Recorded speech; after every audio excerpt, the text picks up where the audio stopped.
지금부터 주제 발표를 시작하도록 하겠습니다. 첫 번째 주제 발표를 해줄 분은 음식 칼럼니스트 박찬일 셰프님이십니다. 셰프님은 이탈리아 최고의 요리 교육기관인 ICIF를 졸업하시고 현재 로칸다 몽르, 그다음에 광화문 국밥에서 책임 셰프로 일을 하고 계십니다. 특히 광화문 국밥은 2018년, 2019년 연속 미슐랭 가이드 서울 빅그루망으로 선정된 곳으로 참석하신 분들도 혹시 오후에 시간이 되시면 한번 드셔보시는 것도 좋을 것 같습니다. 셰프님의 주요 저서로는 오늘의 메뉴는 제철 음식입니다. 노포 식당 등이 있으며 최근에는 TVN 수요 미식회에 패널로 출연하신 바 있으며 방송 활동도 활발히 진행하고 계십니다. 그럼 지금부터 박찬일 셰프님의 김치 오션 바다의 세계로라는 주제를 가지고 발표해 주시겠습니다. 큰 박수 부탁드립니다.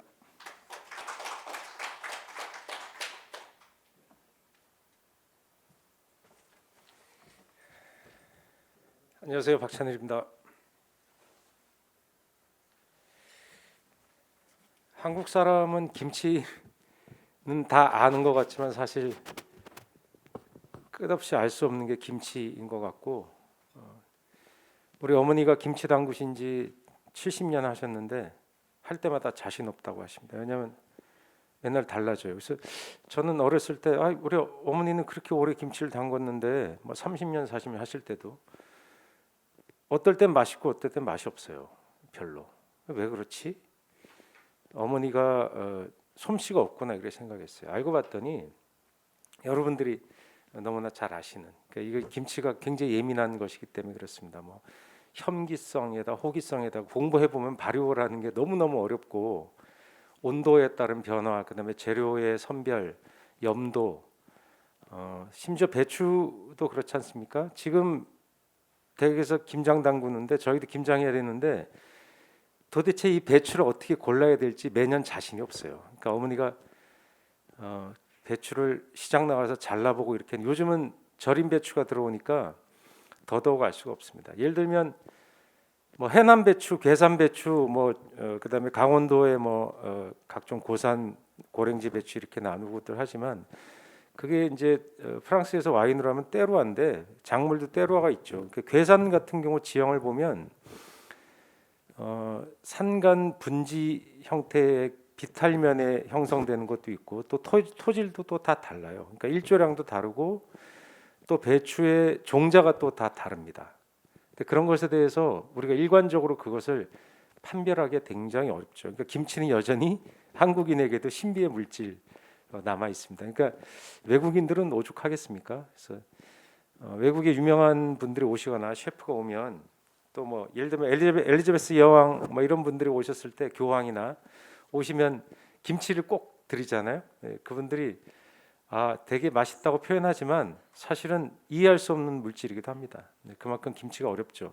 그러나 오늘 제가 드리고 싶은 말씀은, 김치가 우리가 예상하듯이 여전히 한국 중심의 음식 문화고, 이것이 우리가 개발하고 많이 홍보해야 되는 것으로 생각한 것과 다른 것이 있다는 것을 제가 연구하면서 좀 알게 됐어요. 그리고 외국을 김치 때문에 돌아다니고 구경하고 학습하고 인터뷰하면서 생각보다 이 사람들이 김치를 굉장히 많이 알고 있네, 약간 소름 끼치는 경험도 많이 있습니다. 그 얘기를 좀 해볼까 합니다.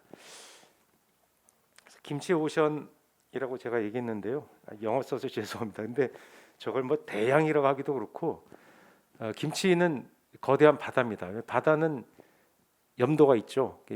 썩지 않습니다. 바닷물은 썩지 않고 염도가 있고, 그래서 김치가 가지고 있는 확장성, 그다음에 여러 음식과의 궁합, 이런 정서로 봤을 때 오션이란 말이 적절하다고 생각해서 저렇게 적었습니다. 그래서 세계 바다로 5대 양이 있지 않습니까? 김치를 더하면 6대 양이 되는 건데, 김치가 5대 양으로 뻗어 나가고 있고 자생적으로도 성장하고 있습니다. 우리가 보내지 않았는데 현지에서 김치를 만듭니다. 이를테면 선생님들이 혹시 일본에 가서 김치를 많이 드셔보셨을 거예요. 일본의 김치는 어떤 식으로 하냐면요, 한국인 조선인 계열의 식당에서 김치를 팔죠 주로. 뭐 야끼니쿠집 이런 데서 거기 김치는 일본화되어 있죠. 그래서 혼다시라는 물질 아십니까? 그 아지노모토사에서 나오는 건데 가츠오부시를 농축하고 거기에 MSG를 첨가하고 당 성분을 넣어서 그냥 된장국에 넣으면 그냥 바로 맛이 나오게 하는 간장도 좀 들어있죠. 그것을 공식 배합회에 넣어서 쓰는 회사들이 많아요. 그러니까 김치가 일본인의 맛에 입맛에 맞게끔 변종되어 가는 거죠. 그것을 우리가 뭐라 할 수는 없고요. 아 이렇게 김치를 또 즐기는구나. 김치가 지속적으로 변화하고 있다는 생각이 들어요. 선생님 이게 김치를 찢는 장면이죠, 그죠? 예. 근데 제가 할머니한테 할머니 왜 김치를 손으로 그렇게 써요? 더럽게 어렸을 때 그랬어요. 그랬더니 글쎄 뭐 손으로 하는 게 손맛이 있지 않니? 이렇게 듣고 말았어요. 근데 제가 그러니까 음식을 물리적으로 연구하시는 분한테, 그러니까 칼질에 따라서 왜 양파는 빠르게 썰어야 하는지, 오이는 왜 썰어두고 좀 지나야 더 맛이 나는지 이런 걸 연구하시는 분이에요. 그러니까 음식 물리 과학자인데 김치는 찢어 먹어야 맛있대요. 아 왜요? 그랬더니 우리 식당에 가면 요새 다 이렇게 썰어서 나오지 않습니까? 먹기 좋게 젓가락으로 먹어. 누가 김치를 찢어줄 수 없잖아요. 집에서도 요새는 찢어줄 사람이 없습니다. 할머니들이 찢질 않으니까. 근데 그분 얘기가 저 백채라고 하는 배추가 이제 한자로 하면 백채인데 연백부, 하얀 부위와 줄기, 인맥부, 그러니까 연맥부가 그다음에 중간 단계가 있죠. 이렇게 길게 이어져 있지 않습니까? 세 군데가 같은 염도로 절일 수밖에 없답니다. 그걸 다르게 염도로 절일 수 없죠. 그래서 물질의 형태가 각각 다른데 똑같은 염도로 절이게 되고 똑같은 양념을 먹이니까 받아들이는 삼투압 현상과 양념의 침투력이 다르대요. 그래서요. 그러니까 잘라진 위에 거 먹는 것보다 예를 들어서 염도도 연백부부터 인백부까지 염도가 각각 다른 거예요. 그래서 그걸 세로로 찢어서 먹으면 양념이 통합적으로 입에 들어오고 저작감이 굉장히 오묘해져서 맛있다는 거예요. 여러분 동의하십니까?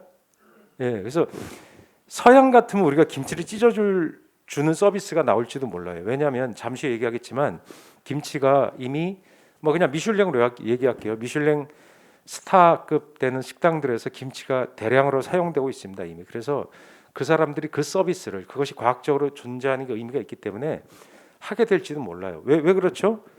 서양 서비스는요 테이블 서비스가 아주 흔합니다. 예를 들면 테이블에서 플람베 서비스를 해준다거나 또는 테이블에서 카트를 밀어놓고 외건을 밀어놓고 생선살을 발라주거나 4인분의 스테이크를 만들어서 티본 같은 거 가져오면 옆에서 잘라줘요. 그런 서비스를 되게 그 사람들이 좋아하고 또 그런 게 팁이 또 나오죠. 그런 서비스가 일상화되어 있기 때문에 김치가 만약에 이 사람들이 보조 재료가 아니라 우리처럼 좀 더 구체적인 음식의 형태로 나타난다면 그 서비스를 할지도 몰라요. 근데 그게 아주 흥미롭고 또 맛이 있습니다. 실제로 그렇게 하는 식당이 지역에 가거나 서울에도 있어요. 예. 피읍 식당인데 서교동에 있는데 그 식당이 엄청 잘 되는데 이유가 제가 봤을 때 하나예요. 그냥 뭐 남도 음식을 파는데 음식 맛이 특별히 뭐 대단하진 않은데 그 식당이 잘 되는 이유는 가서 딱 앉으면 맨 처음에 아무것도 없어요. 반찬이 안 깔려 있고 첫 번째 반찬이 나온 다음에 한복 입은 아주 중년의 할머니급 분의 할머니 여자분이 서버죠. 김치 보시기를 들고 딱 와요 하더니 그 옆에 철푸덕 앉아요. 묻지도 않고 손으로 찢어요. 찢어서 이렇게 하나씩 주는데 그게 어찌나 맛있는지 모르겠어요. 왜냐하면 김치가 그렇게 줄기째 찢어진 형태가 물리적으로 맛있다고 제가 과학적으로 맛있다고 말씀드렸지 않습니까? 더하기 정서적인 문제예요. 우리는 다 할머니가 찢어주던 김치의 맛을 기억하고 있으니까 그렇게 제공되었을 때 감동이 생기는 거예요. 그때부터 갑자기 우리가 그 아주머니에 대해서 급 호감을 갖게 됩니다. 호감을 갖고 팁을 드리게 되죠. 예.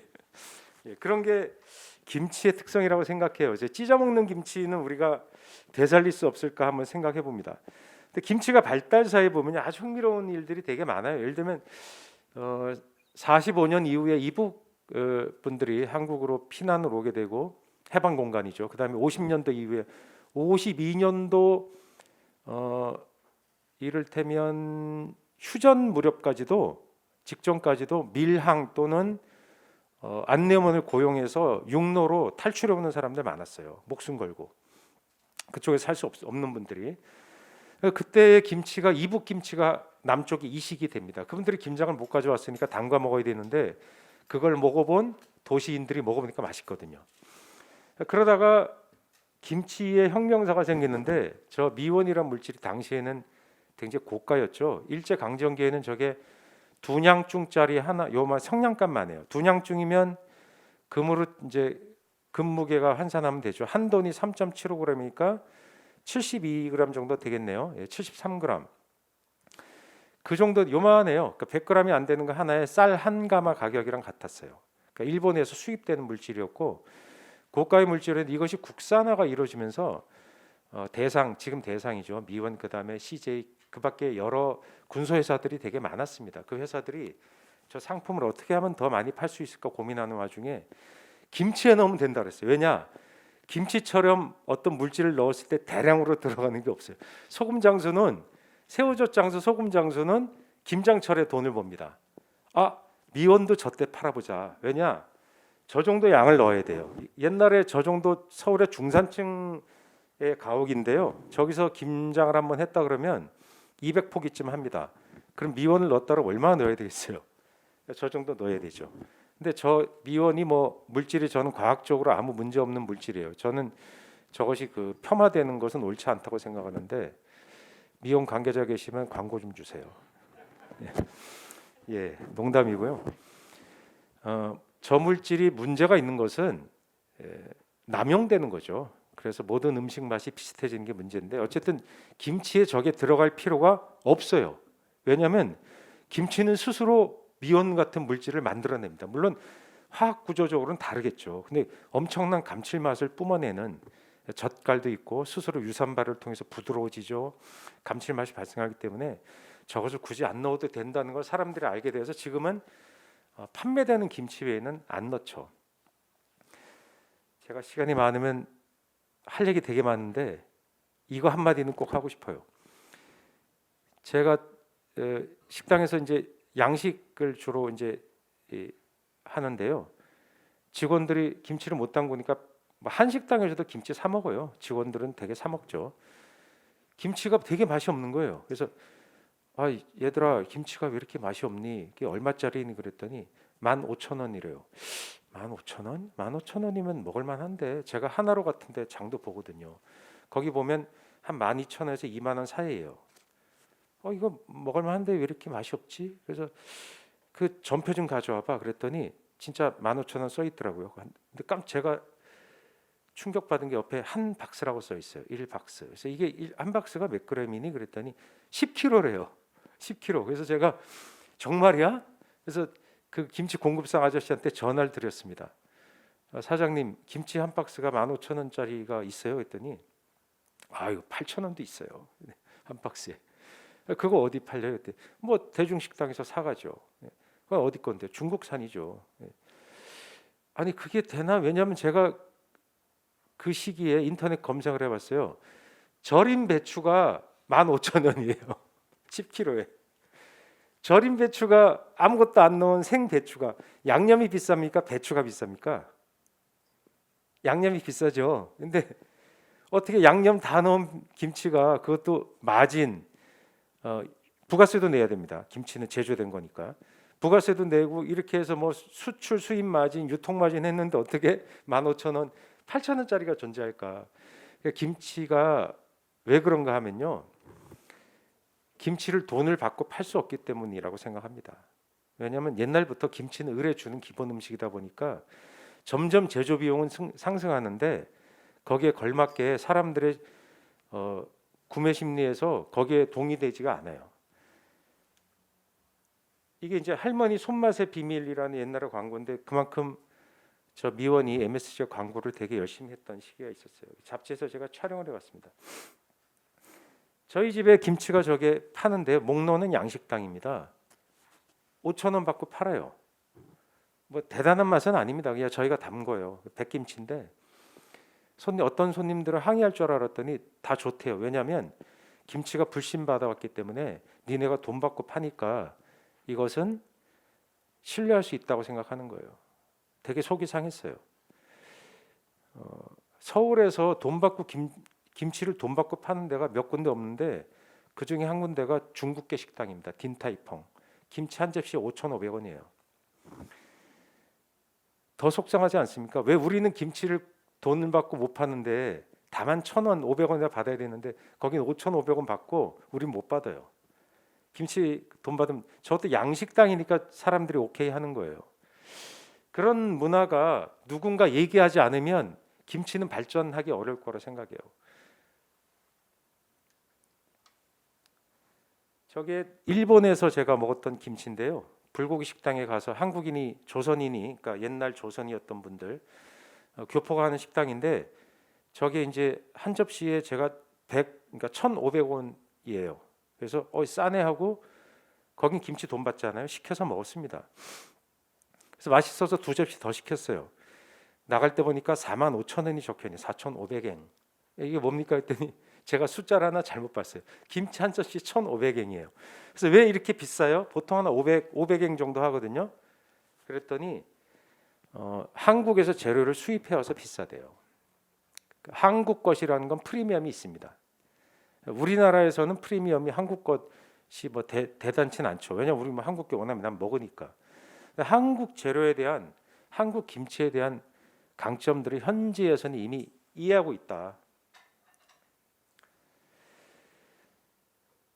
이게 일본에서 자료를 가져온 건데 제가 일본의 슈퍼마켓에 백화점 다니면 되게 재밌는 장면을 보게 됩니다. 예를 들어서 김치 코너에 가서 구경합니다. 하면 막 떨이라고 외쳐요. 떨이 그래서 막 외치면서 반값이라는 거예요. 뭔가 봤더니 김치가 유효기간이 다 돼가는 거예요. 그래서 어떤 맛이 있대. 이게 김치가 내일 모레 되면 유효기간이 끝나서 빨리 싸게 판다는 거예요. 그래서 사갖고 왔어요. 그래서 호텔에서 열어봤더니 너무 맛있는 거예요. 왜냐하면 물론 일본 김치라 그렇게 맛있진 않지만 먹을만 해요. 김치가 익었어요. 일본은 김치가 익으면 상한 거로 봐요. 상한 걸로. 우리는 김치의 유통기한 누가 정하는 거죠? 식약청이 정하죠. 네, 식약청이 정하고 각사에서 거기 맞춰서 제조합니다. 그러나 원래 김치 유통기한은 없어요. 김치를 먹을 수 없게 되는 순간이 유통기한이에요. 김치 유통기한은 그러니까 누가 정하냐면 우리 엄마가 정하는 거예요. 그죠? 김치 냉장고에는 김치 유통 이거 더 이상 못 먹겠다 버리자 하는 건 누가 정해요? 엄마가 정하지 법으로 정하진 않잖아요. 안 상해요. 상하는 건 정말로 이게 뭐 군둥대가 나고 맛이 없어서 버리지 상했다고 표현할 수가 없습니다. 그러니까 발효와 부패는 같은 겁니다. 그게 그러니까 발효가 지나면 부패되는 게 아니라 발효와 부패는 같이 진행되죠. 그러나 인간에게 이로우면 발효고 해로우면 부패예요. 근데 김치는 어떤 상황이든지 인간에게 이로워요. 무서운 물질이에요. 정말로. 프로슈토라고 아시죠? 그것도 발효 물질인데 프로슈토는 예를 들어 일정 시간이 지나면 상해서 못 먹어요. 치즈 같은 거 치즈도 물론 발효 물질이라 유통기한이란 게 사실 없습니다. 자기네가 알아서 먹겠죠. 물론 판매되는 건 유통기한이 있는데 그것도 잘못 먹으면 동물성이라 그러니까 너무 오래된 거 먹으면 탈나요. 설사하고 난리 납니다. 김치는 저는 그런 거 못 봤어요. 국뽕이라고 생각해도 제가 할 말이 없지만 김치는 진짜 무서운 물질이에요. 이 양반을 누군지 아마 아실 겁니다. 뭐 외국 음식에 관심 있어요. 헤스턴 블루멘솔이라는 영국의 그 현지 말을 우리말로 번역을 하면 또라이 요리사입니다. 또라이. 예. 분자 요리 같은 거 하고 뭐 소생간 같은 거 막 올려 그거를 소 생간을 갈아서 거품을 내 갖고 드레싱으로 얹어줘요. 그러니까 상상도 할 수 없는 일을 하는 사람이에요. 그래서 굉장히 유명합니다. 그러니까 예술가, 전위 예술가 취급을 받아요. 왜 미슐랭이 등장하고 오랜 시간이 지나면서 모던 키친이라는 게 나오고 90년대 이후에 전위적인 음식들이 나오잖아요. 그러니까 음식 자체가 행위 예술이 되는. 그러니까 우리나라 요리사들도 영향을 받죠. 그래서 우리나라들의 피에르 가니에르도 약간 그런 경향이 좀 있는 사람들이에요. 그러니까 그 유명한 요리사들 뭐 알랭 디카스, 폴 보키지 이런 사람들은 클래식하게 하는 사람들이고 전위적인, 예를 들면 메뉴판을 이렇게 하나씩 주거든요. 그 메뉴판을 그냥 씹어 먹게 돼 있어요. 그러니까 먹는 메뉴판. 그러니까 놀래는 게 중요하지 음식의 맛은 중요하지 않아. 이런 것들이 서양 음식의 전위적인 경향들이었는데, 저 사람이 태즈메니아에서 전 세계의 기자들, 유명한 셰프들, 음식 평론가를 불러서 요리 쇼를 했습니다. 약 한 5천 명 정도를 갔어요. 제가 그때 우연히 어떻게 곁다리로 껴서 갔습니다. 그때 쇼를 하는데 정말 거대한 그 공간을 빌려서 음식이 풀코스로 나와요. 전식이 뭐냐면 이만한 그 앞바다에서 잡은 바닥가지가 그냥 이렇게 줘요. 그냥 마음껏 먹게. 그러니까 500억 정도를 쓴 것 같아요. 예산을 어마어마하게 썼어요. 근데 이 사람도 초청비용 얼마나 많이 나왔겠어요. 근데 이제 메인 요리가 이제 나오게 됐어요. 전체가 나오고 기대를 많이 해서 뭐가 나올까 딱 했는데, 제가 이게 왼쪽에 보이는 그 연회장의 일부예요. 아주 일부. 우측에 나온 게 저게 메인 요리예요. 그래서 이 양반들 뭐지? 처음에는 약간 장난하는 줄 알았어요. 이게 김치 모양의 무엇이겠구나. 근데 이 사람이 왜 김치를 썼지? 그래서 저 백김치죠, 그죠? 선생님들, 백김치예요. 스테이크에 백김치가 나온 거예요. 저게 자그마치 6년 전입니다. 7년 전인가? 예, 오래된 얘기예요. 그래서 저게 아니 배추로 뭘 여기다가 트러플 같은 걸로 담궜나? 먹어봤더니 그냥 백김치 맛이에요. 우리나라 기준으로 치면 맛없는 백김치, 잘 못 만든 백김치. 저거를 다른 가니쉬도 없죠. 딱 저거 하나를 세게 가니쉬로 밀어붙인 거예요. 고기보다 백김치가 더 커요. 여러분 어떻게 생각하세요?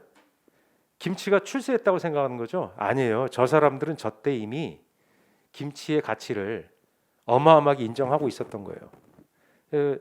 호주의 여러 대도시를 다녀보니까 김치가 뭔지도 모르고 김치를 전체를 팔아요. 한 접시 20불씩 받고. 그러니까 곁들이 반찬이란 개념이 없습니다. 보통 그냥 요리 중에 하나로 봅니다. 전 저기서 충격을 받고 제가 외국에 다니면서 김치가 어떻게 변하고 있는가를 좀 보게 됐습니다. 이 식당은 이제 홍콩에 있는 3스타예요. 지금은 홍콩 난리 나서 8개월 동안 예약이 밀려 있습니다. 그래서 저기 들어가려면 대기 걸어놓고 몇 달 지나면 전화가 옵니다. 이렇게 전화가 와요. 점심인데도 괜찮습니까? 이런 거요. 저녁이 인기가 있고 점심이 인기가 좀 적거든요. 그런 정도로 인기가 있는 식당이고, 전화 받는 사람만 8명. 예약 전화 받는 사람이 8명이에요. 왜냐하면 이렇게 인터넷으로 안 하고 직접 받아야 되는 게 고급 식당의 이를테면 서비스의 정서예요. 그러니까 우린 돈을 쓰겠다. 대신 비싸게 돈 내라. 저녁 코스만 한 와인 끼면 1인당 7, 80만 원 이상 나오죠. 한 100만 원 내야 됩니다. 근데 저기 나온 게 잘 보면 뭐냐면 김치라고 써놨는데 딸기 김치예요. 딸기 김치. 예. 어쨌든 딸기도 당이 있고 당질이 있고 그다음에 전분이 있으니까 김치가 되는 거예요. 김치의 형태로. 근데 먹어보면 김치 맛이 약간 나는 물컹한 딸기예요. 근데 저런 게 저 사람들은 굉장히 흥미로운 거예요. 왜 흥미롭냐? 다 필요 없어요. 예를 들어 피클드 딸기 이랬으면 그냥 평범한 요리예요. 예를 들면 완스타 언더에 그냥 고급 요리겠죠. 딸기를 피클한 것만 해도 훌륭하니까 손 가고. 근데 거기다 딸기 김치라고 붙여 놓으니까 갑자기 그레이드가 확 상승하는 거예요. 왜? 이 요리사 또라이군. 오, 기대돼. 그런 거예요. 김치가 그런 존재로 지금 바뀌었어요. 일본에 가면요. 또 일본 얘기해서 죄송합니다만 오징어 젓갈이 있죠. 그걸 뭐라고 부르냐면 일본 말로 하면 이까 기무치라 그래요. 빨갛고 흥미로운 건 한국에서 온 건 다 김치라 그래요. 그다음에 오징어 채무침 있죠. 그거는 뭐라고 하냐면 우리가 쓰는 그대로 진미 기무치. 재밌죠? 예. 김치란 말은 갖다 붙이면 돼요. 그러니까 뉴욕의 한국의 여러 요리사들이 식당을 열면 다 대박 납니다. 물론 잘하지만 잘하지 못하는 식당도 있어요. 제가 돌아보니까 베이스 실력이 떨어져요. 근데도 손님이 되게 많아요. 왜? 김치 팔거든요. 한식이거든. 그러니까 혹시 외국에 진출하고 싶으신 분은 당장 나가시면 돼요. 정말 김치를 팔면 그냥 손님이 옵니다. 농담 아니에요. 여기도 같이 홍콩에 있는 보이노비션이라고 여기 요리사들도 이 요리 셰프도 엄청 그쪽 말로 괴짜인데 저기 김치가 그냥 올라가 있어요. 절인 김치가 고춧가루 양념해서 저 접시가 이제 코스에 나오는데 단품으로 시키면 한 7만 원 정도 줘야 됩니다. 여러분 사 드시겠습니까? 7만 원이면 한국에서 김치가 한 말 정도 살 수 있는데 그죠? 예, 저기서 서비스를 사는 거죠. 김치라는 특별한 음식을 먹는다는 흥미죠.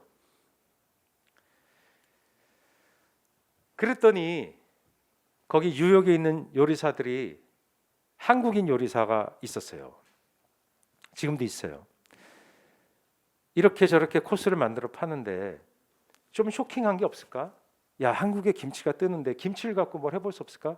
김치를 곁들여도 줘보고 했다가 완전히 발상을 뒤집어 버렸어요. 바켓스 뒤집듯이 뒤집어버리면 뭐냐면 저게 스테이크죠, 그죠? 스테이크 그냥 평범한 스테이크예요. 그냥 뭐 와규라고 뭐 일본 소가 호주나 일본에서 생산된 소가 미국으로 가겠죠. 주로 호주일 겁니다. 그 소를 그냥 스테이크 한 거예요. 근데 뭘 좀 다르게 할 수 없을까 해서 저기다 김치 국물을 부어버렸어요. 김치 국물 부은 겁니다. 저 뻘건 게 김치 국물이에요. 이게 김치 국물입니다. 물론 밑맛은 김치 국물 베이스에 섞었죠. 뭔가 그 사람들이 익숙해 빨개요. 좋아할 그러니까 뭐 퐁두보 같은 거 퐁두보 들어갔겠죠. 그런 거 들어가고 뭔가 맛내는 물질이 들어가 있어요. 들어가 있는데 김치 국물도 넣어서 느껴집니다. 저게 메인 요리예요. 어디냐면요. 여러분들 아시는 정식당이에요. 뉴욕에서 투스타 받았죠. 저 식당이 뭐 엄청난 스킬을 갖고 이런 게 아니라 한식의 전령처럼 돼 있어요. 그러니까 한식이 뉴욕에서 여러 가지 식당들이 있었지만 통상은 대체로는 그 전에 물론 아주 유니크한 식당도 있었지만 그냥 한국 사람들이 많이 가는 전통 음식 테이블 바비큐로 갑니다. 그죠?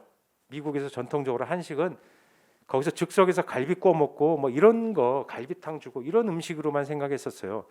근데 고급한 그러니까 컨템퍼러리 키친으로서 정식당이 거의 최초급이라고 생각합니다. 물론 뭐 우레옥이니 감묘기니 하는 고급 한식당이 있었지만 컨템퍼러리한 모던한 식당으로는 이 식당이 히트를 쳤어요. 그래서 그런 혜택을 많이 받습니다. 별도 2개를 받았고 저런 용감함이 가능한 것이 아니 서양 사람들은 김치 냄새 싫어한다며라는 고정관념에서 떨쳤기 때문이에요. 좋아한다니까요. 미치게 좋아한다고요. 제가 이태리 살 때 김치가 너무 먹고 싶어서 김치를 살 데도 없고 그때는 한인마트도 없고 제가 있는 건 시칠리 깡촌이라 뭐 방법이 없어요. 그래서 시장에 가니까 무가 있어요. 무를 사갖고 잘라갖고 고춧가루 엔초비 넣고 담갔어요. 근데 6개월이 지나도 맛이 안 나는 거예요. 이 무를 씹을 수가 없어요. 아니 무슨 세상에 이런 무가 있어. 그래서 알아봤더니 그게 뭐냐면 그러니까 라빠 디 세다노로 돼 있어. 라빠가 무란 뜻이거든요. 그래서 그냥 무구나 이렇게 샀더니 알고 봤더니 그게 샐러리 무. 여러분들 아시는 주로 뜨겁게 볶은 다음에 버터에 볶아서 채 내려서 퓨레로 쓰는 샐러리 약이에요. 샐러리 약. 샐러리 약 아시죠? 예. 그걸 김치를 담근 제가 장본인이 접니다. 못 먹어요. 6개월이 지나도 김치가 절여지지가 않아요. 근데 세월이 20년이 흘렀는데 지금 이태리에서도 김치가 대열풍이에요. 그래서 인터넷을 제가 이번에 조사하면서 쳐봤더니 저렇게 사진이 나오고 음식 전문가가 요리 전문가가 저걸 막 알려주고 있는데 댓글이 엄청나게 달려요. 김치에 대한 대환장 파티. 왜냐하면 김치를 모르니까 이게 뭐예요? 먹어도 돼요?부터 5만 가지 얘기들이 있는데 굉장히 전문적인 얘기들도 나왔어요. 그래서 그걸 저기 잘 보면 고춧가루 보이죠? 약간 시커멓죠. 저게 뭐냐면 우리나라 고춧가루가 아니라 빼빼론치노예요. 저걸로 김장을 담그면 못 먹어요. 70년대에 한국에서 고추가 다 탄저병 걸리고 장마지고 그러면서 다 썩어버려서 국가는 김장을 못하게 하면 정권이 위기가 옵니다. 그 당시에. 지금도 마찬가지일 거예요. 그래서 급히 태국, 멕시코에서 고추를 수입했어요. 그래서 그걸 빨간 티켓을 나눠주고, 기억하십니까? 혹시 연배되시는 분들 기억하시는 거? 김치 티켓이 있었어요. 고춧가루 티켓. 그래서 그걸 사다가 김치를 담궜는데 우리 집도 담궜죠. 망했어요. 우리나라 고추는 그냥 매운맛만 주는 게 아니라 단맛도 주고 김치가 상쾌해지는 특별한 물질들이 있어요. 그게 우리나라 고추예요. 근데 그게 없고 맵기만 한 거예요. 그러니까 김치가 망가지죠. 근데 어쨌든 저 사람 즐겁게 만들어 먹어요. 저기 이제 뭐 잘 안 보이는데 왜 김치에 사과를 왜 넣냐? 여기 보니까 사과가 있잖아요. 예, 사과가 있으니까 사과를 왜 넣냐? 예, 사과를 넣으면 달고 시원한 맛이 납니다. 김치에 사과 넣는 건 저도 처음 알았어요. 물론 넣기도 하겠지만, 그러니까 저기 김치 전문가라는 분들도 아직은 김치를 잘 모르는 거죠. 뭐 그런 질문들이, 예, 오간 얘기들 읽어보면 되게 흥미로워요. 이분이 아까 정식당에서 저기 김치 국물을 넣은 스테이크 얘기했죠. 그때 주력으로 일했던 셰프인 박정현 씨예요. 예. 임정식 씨는 한국이랑 미국 왔다 갔다 하니까 거기 현지의 책임 총 셰프입니다. 저 친구가 젊은 친구인데 거기를 이제 나와서 자기 식당을 차렸어요. 차렸는데 차리고 몇 달 만에 바로 뉴욕 타임즈에서 하이 레코멘드를 받았어요. 별 2개. 별이 5개에서 2개를 받은 거니까 별거 아니라고 생각하지만 처음에 아주 고급이 아닌 식당인데 2개를 받은 건 어마어마한 겁니다. 바로 톱 클래스로 들어가 버린 거예요. 저기 식당에서 히트치는 음식이 뭐냐면 이 김치예요. 평범해 보이죠? 예, 팔아요. 한 10불 할 거예요. 그냥 김치 아닙니까? 근데 저 김치가 뭐냐면 비건 김치예요. 그러니까 뉴욕이란 나라는 워낙 외국, 특히 고소득의 서양에서는요 비건이 많습니다. 그러니까 고기 안 먹는 사람들, 그러니까 그 사람들 위해서 김치를 담궈야 되죠. 그러니까 어떻게 돼요? 젓갈을 빼는 거예요. 그 다음에 우리도 지금 그런 경향이 있지만 혹시 알러지 있으면 말씀해 주십시오 하죠. 새우젓에도 알러지가 있는 사람이 있어요. 우리나라 사람들은 각각류 알러지가 있더라도 김치에 새우젓 넣은 거로 알러지 발생하는 경우는 드물어요. 왜냐하면 어렸을 때 먹어갖고 내성이 좀 있습니다. 근데 저 사람들이 새우젓 먹고 알러지 오는 게 있으니까 젓갈을 다 빼요. 그래서 저 김치가 비건 김치예요. 그러니까 김치를 우리가 외국에 수출하거나 뭔가 이 문화를 전파할 때는 젓갈이 가지고 있는 그 감칠맛을 포기하면서 어떻게 하면 비건들에게도 팔 수 있을까, 알러지 없기도 할 수 있을까도 고민을 같이 해야 되는 대목을 보여드리고 싶었어요. 근데 정작 이 집의 히트는 뭐냐면요, 아토믹스 이런 데 파는 건데 식당이 2개가 있어요. 저게 김치 칵테일이에요. 동치미 칵테일. 여러분 저거 드셔보셨어요? 동치미 칵테일. 동치미에다가 저기 이제 마티니니까 진을 넣죠. 동치미 마티니예요. 보드카나 소주나 타서 레몬 좀 넣고 드시면 되게 맛있어요. 잘 삭은 동치미예요. 식전주로 쓸만합니다. 저기 위에 겹쳐진 건 무예요. 무. 동치미 무를 이렇게 해갖고 올리브 대신 입가심으로 먹게끔. 아이디어가 좋죠. 저게 선풍적인 인기라 저기 가면요 무조건 저거 한 잔 먹고 시작합니다. 돈 버는 거죠. 저게 원가 얼마나 하겠어요. 그러니까 저런 식으로 김치의 변주가 우리에게도 필요하다. 한국 사람들은 김치를 우리가 굉장히 존귀하게 생각하면서도 실생활에서는 낮게 봐요. 아까 얘기한 여러 가지 실증들이 그래요. 돈을 받을 수 없다.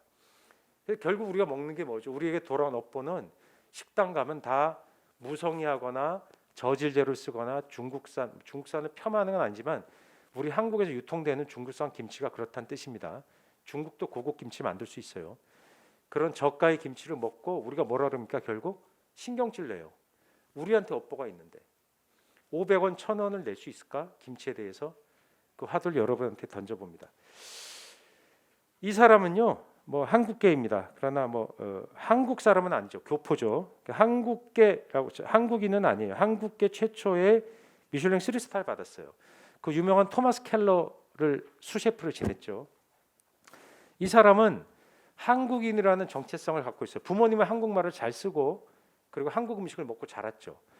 그런데 서양 교육과 서양 음식의 세례를 받았어요. 이 사람이 김치를 어떻게 재해석했겠어요? 여기도 메뉴 예약이 몇 달씩 밀려 있는 아주 높은 수준의 3스타입니다. 이 사람이 만든 김치예요. 저 위에 올려져 있는 것만 김치예요.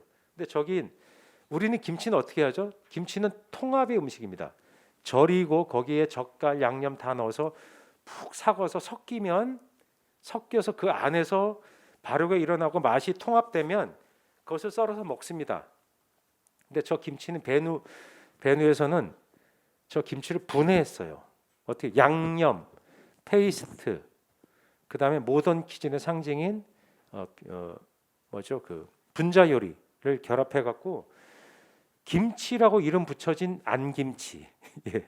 먹어보면 우리는 저거 김치 향이 나네 정도. 그러니까 저렇게 외국인에게 김치를 기반으로 해서 확장이 엄청나게 일어나고 있는 겁니다. 김치 페이스트 따로 만들어요. 김치 스프를 만들어요. 저기 들어갈 때요. 다 요리가 따로따로 만들어야 돼요. 김치 스톡 따로 만들고 저 밖에 저렇게 약간 젤라틴처럼 돼 있는 게 김치 글래스라고 불러요. 반투명하니까. 저건 젤라틴을 쓴 겁니다.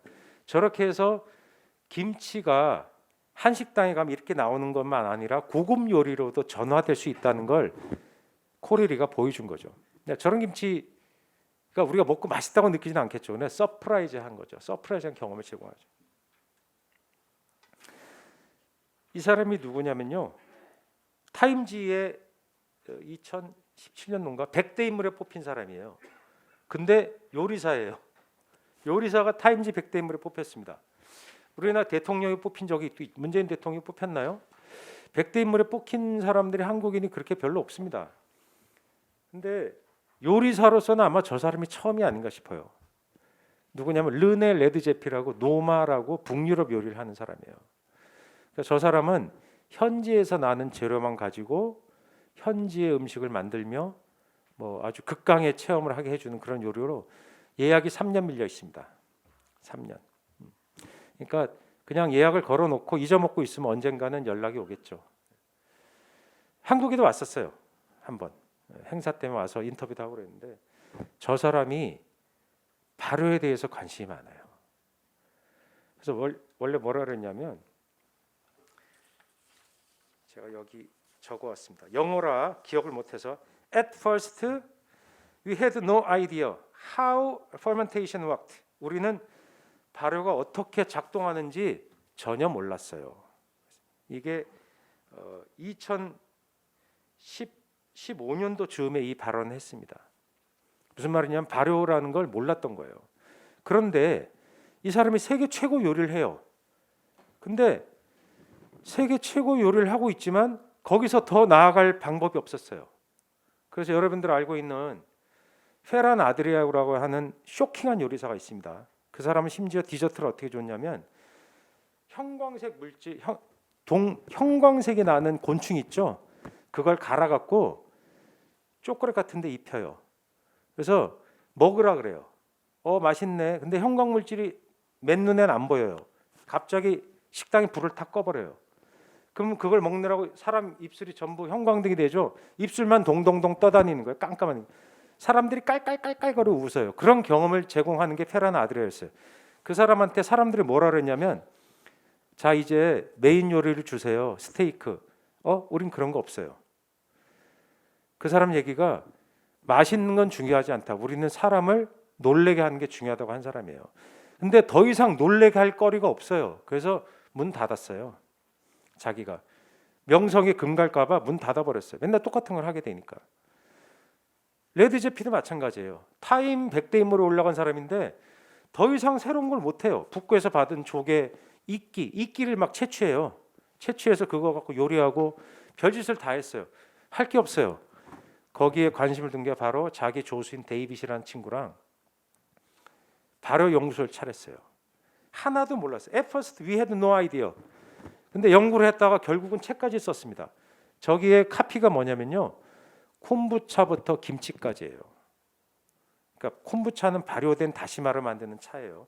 그러니까 아시아의 발효 문화만이 세계의 진보된 요리를 해결할 수 있는 유일한 대안이라고 본 거예요. 사실이에요. 제가 얘기한 게 아니라 이 사람이 얘기한 거예요.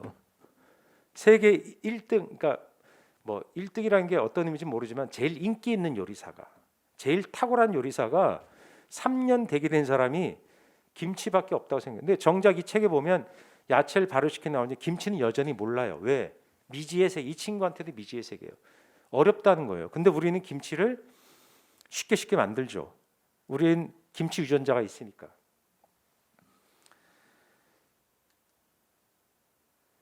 이 사람이 김치 얼마나 흥분하고 있었냐면 만들 수는 없고 가능성을 보고 싶어서 한국의 제 후배가 저기에 견습생으로 왔어요. 견습생만 될래도 1000대 1의 경쟁을 뚫어야 돼요. 운이 좋아야 돼요.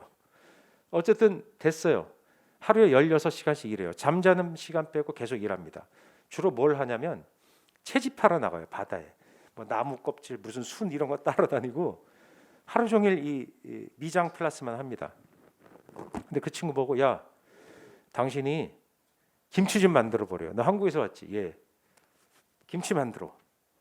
딴 거 하지 말고. 그래서 거기서 김치를 만들었어요. 그 친구가 만든 김치예요. 왼쪽에 양배추 김치, 여기 미나리 김치. 예. 요거는 브로콜리 김치예요. 저걸 먹어보더니 르네 레드제피가 미친 맛이라고 표현했대요. 미친 맛. 어떻게 이런 맛이 날 수? 젖산 발효되는 거, 발효 물질, 퍼먼테이션에 대해서 이 친구가 꽂혀버린 거예요. 그래서 결국 저 책까지 쓰게 됐어요. 그렇지만 김치에 도달하지 못했어요. 예, 흥미롭죠. 거기까지 못 갔다는. 미국은요 다인종 국가죠. 물론 백인과 흑인 중심의 국가지만 기본적으로 다인종 국가고 다른 나라의 문화를 잘 흡수해요. 호주가 그렇듯이. 근데 미국인들이 다 인정하는 게 뭐냐면 가장 미국적인 음식이 뭐냐 그러면 햄버거랑 미트로프예요. 예, 저기 미트로프입니다. 덩어리 고기를 넣고 샌드위치를 만들어 먹는 거예요. 햄버거의 원조예요. 근데 저기에 김치를 넣었더니 대박이 난 거예요. 김치전 아시죠? 우리는 김치전 하면 대포집에서 5,000원 받고 아니면 사이드 반찬으로 나오는 그저 그런 음식으로 알고 있지만 미국에서 김치전은 초인기입니다. 그러니까 광장시장 빈대떡처럼 해요. 바삭바삭하게 튀겨갖고 안에 김치 국물과 김치를 다져 넣고 거기에 원하는 무엇을 넣어요. 그러니까 자기가 원하는 물질들 넣죠. 고수도 넣을 수 있고 서양 사람 좋아하는 물질도 넣어. 햄도 넣을 수 있고 20불 30불씩 팔아요. 요만해. 그게 요리책에 막 새로운 김치전을 만드는 법 그래서 막 나와요. 김치 팬케이크라고 보통 합니다.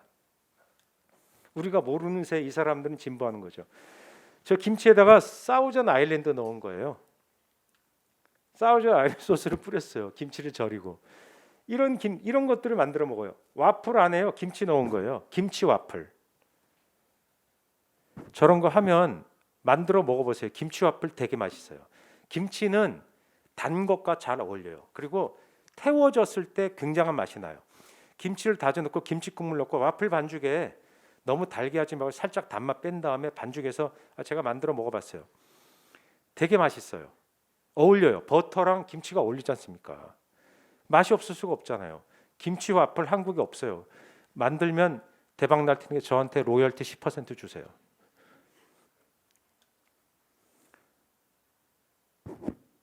우리가 김치를 먹으면 여러 가지 김치가 동치미 좋아하시죠? 동치미는 좀 어려워요. 왜냐하면 그래도 배추김치 이런 거 그냥 양념 넣고 한 것은 어느 정도 성과가 나오는데 동치미는 발효가 까다로워요. 물도 많지. 또 무가 가지는 성질에 따라서 승부가 잘못 나면 맛 버립니다. 금세 또 군둥내 나고 골마지 끼죠. 실패하기 쉬운 김치 어려워요. 근데 이 김치를 미국의 한국계에 있는 데이비드 장이라는 친구가 동치미를 만들어 팔아요. 물김치죠. 근데 저걸 그 친구가 한 말이 있어요. 왜 이걸 만들어 팔아요? 그랬더니 제가 어렸을 때 할머니가 해주는 김치가 너무나 맛있었어요. 근데 어떤 면이 맛있었어요? 톡톡 싸요. 김치가 톡톡 쏘죠. 잘 발효되면. 일반 배추김치는 덜하지만 특히 물김치는 그게 강해요. 그걸 그 사람들이 이해할 수 있게 뭐라고 설명했냐면 스파클링 화이트 김치라고 한 거예요.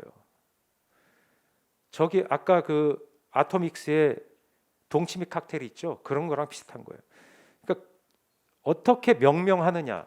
이걸 서양인들이 어떻게 좋아하느냐 하는 것도 우리가 좀 쳐다봐야 된다는 거죠. 스파클링이라는 이름을 넣어주니까 그냥 한국 동치미야 이거보다 판매고가 10배가 늘어나는 거예요.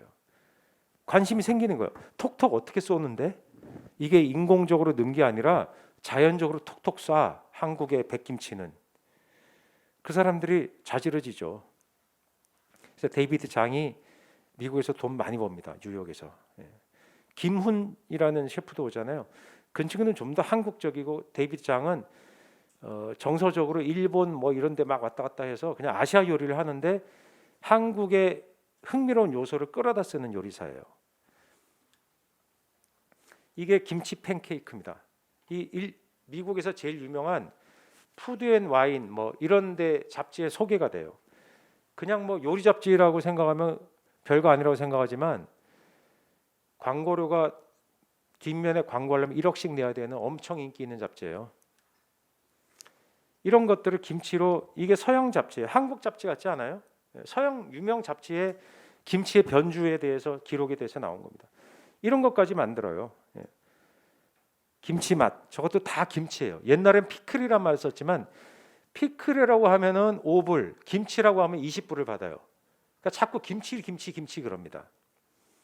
우리가 모르는 사이에 저 사람들이 김치의 바다를 이미 만들고 있어요. 우리는 거기 빨리 들어가야 돼요. 김치 오션으로 떠내. 저 김치가 물김치 아닙니까? 저걸 물김치를 저렇게 칵테일식으로 변주해서 아까처럼 15불씩 받아요. 물김치는 우리나라에서는 공짜인데 물김치는 무한리필 아니에요? 물김치 돈 받으면 어떻게 됩니까? 사장 정신 나갔네 소리 들을 거 아니에요. 근데 저 사람들은 15불씩 받아요. 정말 화가 납니다. 그런 면에서 김치 오션으로 가는 짧은 시간들이었어요. 여러분도 어떻게 들으셨는지 모르겠습니다. 들어주셔서 고맙습니다.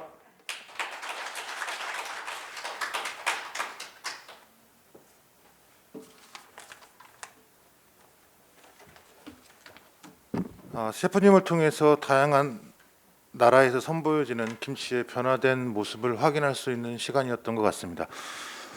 혹시 뭐 셰프님께 궁금한 점이 있으신 분들은 질문을 한두 분 받도록 하겠습니다. 혹시 뭐 궁금한 점이나 저희가 뭐 김치에 대해서 혹시 더 궁금한 게 있다 하신 분들은 혹시 질문 있으신 분은 손 들어주시면 제가 질문을 받도록 하겠습니다. 네.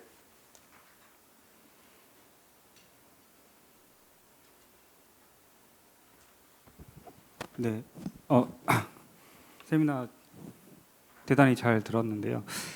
그 세계 김치의 세계화에 맞춰서 다양한 김치가 세계에서도 지금 만들어지고 있고 소비자들도 찾고 있는 것 같은데 한국에서도 굉장히 많은 채소 뭐 그런 걸로 김치를 만들고 있는데 가장 세계화에 적합할 것 같은 그런 김치라면은 어떤 소재가 세계화에 좀 어울릴 것 같은지 의견을 좀 듣고 싶습니다. 김치 전문가는 아닙니다. 다만 이제 김치를 세계인들이 어떻게 들여다보고 있는지에 대해 관심이 있는 그냥 칼럼니스트인데요. 먼저 우리 스스로 그걸 되돌아봐야 돼요. 그러니까 우리가 김치 담그는 역사를 그냥 플레이백 해보면 어느 정도 50%의 답이 나옵니다. 왜냐하면 옛날에 쓰던 재료를 지금 안 써요. 뭐 중국에서 들은 청무 같은 거 완전히 중국계 시장에 가면 팔죠. 그다음에 샐러리 같은 거 그런 거 중국인들이 좋아하죠. 옛날에 들어왔다가 80년대 인기 있었는데 그건 김치 안 담궈요. 우리가 쓰는 것들 옛날에 했지만 안 한 것들. 그다음에 무가 되게 다채로운 게 있는데 동치미 무가 뭔지도 우린 몰라요. 그냥 다발무 주세요 이러죠. 천수무 종에 대해서 우리가 조금 신경 써야 되겠다. 그리고 종을 달고 어떤 생산자가 있을 때 맛있으면 거기를 좀 응원해 줘야 되겠다. 비싸게도 사줘야 되죠. 그리고 저런 거 있어요. 감동무인가? 제가 옥동무라고 있는데 좀 통통한 알타리인데 달고 되게 무가 부드러워요. 매운맛도 적고. 근데 한 보름 나오다 말아요. 그 생산성이 떨어지고 알타리처럼 단단하고 이러지 않으니까 인기가 없어서 생산 안 해요. 인터넷 쳐보면 딱 한 생산자가 한 일주일 팔다가 없어졌어요. 그러니까 그런 것들을 발굴해서 우리가 스스로 써줘야 되죠. 뭐 노각으로도 김치 다 옛날 김치 보면 옛날 뭐 시전선이 뭐 음식 디미방인 한번 보세요. 김치 종류가 얼마 이런 걸로도 김치를 담궜어. 근데 지금은 안 먹잖아요. 맨날 먹는 게 그냥 뭐 동치미, 물김치, 배추김치. 배추도 종마다 또 얼마나 다릅니까? 얼갈이, 조선 배추, 그러니까 서울 배추, 한양 배추 이런 것들을 변주가 없어요. 얼갈이는 그 시기에 배추김치 대용으로만 담궈요. 그 재발견하지 못. 옛날에 그 사람 우리 조상들은 어떻게 했을까? 레시피가 정확하지 않으니까 못하는 게 있는데 그런 것부터 먼저 해야 된다고 생각해요. 그리고 다른 채소도 알다시피 모든 채소는 침용되어서 침지되어서 삼투압이 일어나고 그러면 유산 발효, 혐기성 발효시키면 나중에 유산 발효 일어나고 맛있어지는 재료가 되게 많아요. 그러니까 채소가 뭐 한국 걸, 뭐 일본 거, 중국 거, 서양 걸 떠나서 되게 다채롭거든요. 그걸 김치로 다 담궈보는 노력들이 필요하죠. 피클은 하는데 김치는 안 해요. 다양한 채소로는. 그러니까 그걸 먼저 해보는 것들이 필요하죠. 근데 그렇게 담궜는데 공짜로 주면 의욕이 안 생기잖아요. 그러니까 고급 식당밖에 안 하려고 그러죠. 거기선 코스에 끼워서 그냥 주니까. 그러니까 그것이 약간 중급 정도 되는 식당, 또 대중 식당으로 확장되려면 우리 옛날 그러니까 그 연구자들 분들이 되게 중요해요. 이런 김치 했더니 이거 되게 맛있다. 예, 김치 연구소 같은 데서 이것도 먹어봐라. 종이 이렇게 다르고 우리는 60일, 90일 배추 하는데 90일 배추를 어디서 살지 몰라요. 이게 60일 배추인지 90일 시장에 나가면 안 돼 있잖아요. 그런 건 유통하는 채널에서 구별해 줘야 되잖아요. 그냥 모른다니까요, 전혀. 아까도 제가 얘기했지만 괴산 배추는 다 같습니까? 다르죠. 해남 배추라고 다 똑같겠어요. 해남 배추는 대체로 비슷할 거예요. 경사가 심하지 않고 대체로 간척지에 비슷한 고도에서 바닷바람 맞고 자라니까. 그렇지만 괴산같이 또 강원도로 퉁치는데 강원도야말로 얼마나 복잡한 테리토리어를 갖고 있어요. 근데 그걸 그냥 강원도 고산지 고랭지 배추라고 그냥 팔아. 나가 보세요. 강원도 어딘데 몰라요. 춘천이랑 강릉이랑 같습니까? 완전히 다른데 기후가. 그런 것들을 우리가 조금 더 노력해야 되고 연구자들, 시장 참여자들, 그다음에 요리사들이 신경 써야 되는 거라고 생각합니다. 답변이 됐는지 모르겠습니다. 네, 추가적으로 질문 한 분만 더 받도록 하겠습니다. 네.